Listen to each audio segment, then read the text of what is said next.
In this tutorial, I will show you how to add positive and negative trend arrows in Excel. Firstly, let's format data.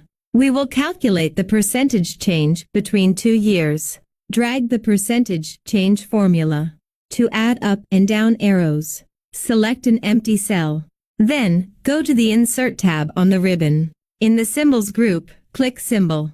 From the Symbol dialog box, firstly, select the symbols. Secondly, select Arial from the Font drop-down list. Further, select Geometric Shapes from the subset drop-down list. Select the up symbol, and then click Insert. To add a down arrow, follow the same steps. The up and down arrows both are added to the selected cells. We will use these two cells to fill the column with percentage changes. We will use the if function to add up and down arrows in Excel. Write this formula. Press F4 key to use absolute reference.